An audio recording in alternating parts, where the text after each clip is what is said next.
My name is Michael Campbell, and I'll be talking about the death penalty. The death penalty is one of the most debated topics in America.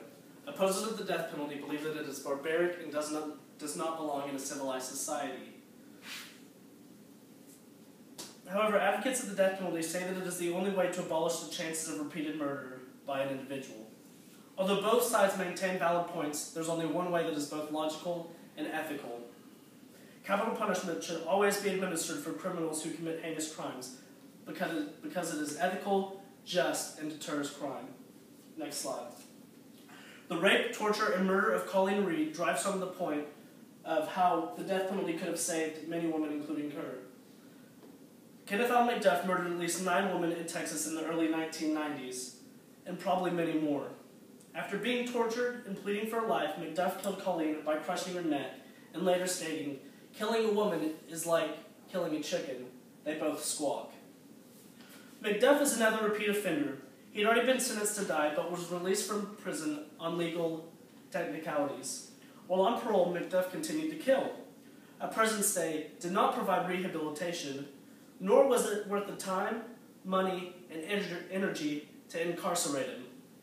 He should have been executed when he was convicted the very first time. Next slide. Those who kill have no right to take life from an innocent person who has so much to offer the world. The death penalty is an important part of the American system of punishment. It ensures that criminal punishment fits the crime committed. It also destroys the destructive cycle of crime, and it gets rid of repeat crime. Next slide.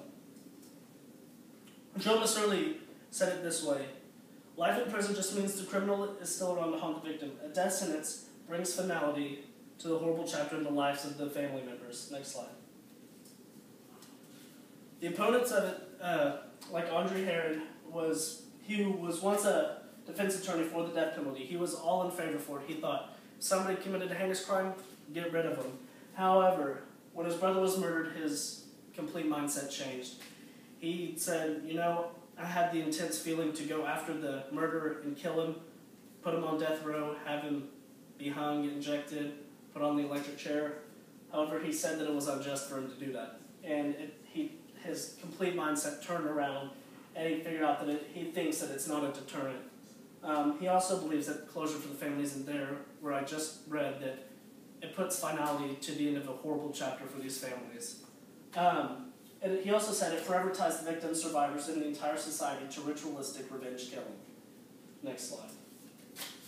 There are 3 factors that equate to crime, but they're really directly correlated with the death penalty, and that is poverty, race, and geography.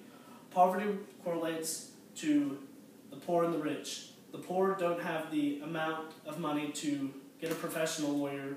They're getting the just out of law school, underpaid workers that don't know what they're doing. However, the rich can get the well-known on TV ad, big star, big light lawyers that can always win. Then race. They say that 98% of the judges are white and 2% are black, white, Hispanic. However, they say that whenever a white person kills a black man, they're not going to get the death penalty, but if a black person wants to kill a white man, they would almost every time. However, I find that funny because I think if a black man was to kill a white man in a serious way, he'll get the death penalty. But also, say, like Alan McDuff, he was a white man. Look at how he committed his crime. He got death penalty. Also geography, whether it's New York or Texas.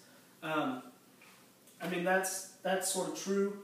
However, if you look at it, don't mess with Texas. You come to Texas, you're going to get the death penalty if you commit that crime. You're in New York.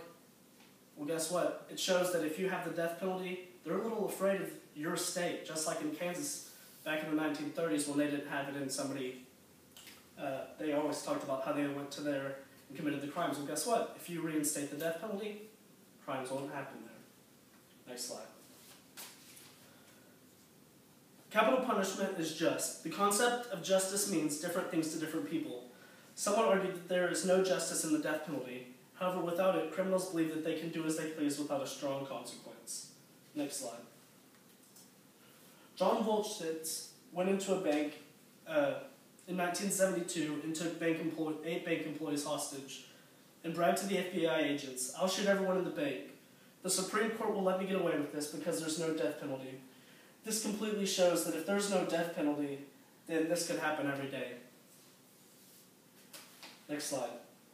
In debating the death penalty, Paul Castle states, certain crimes constitute such outrageous violations of human and moral values that they demand retribution for our society. And the best form of the retribution is the death penalty. And I'll leave you with this.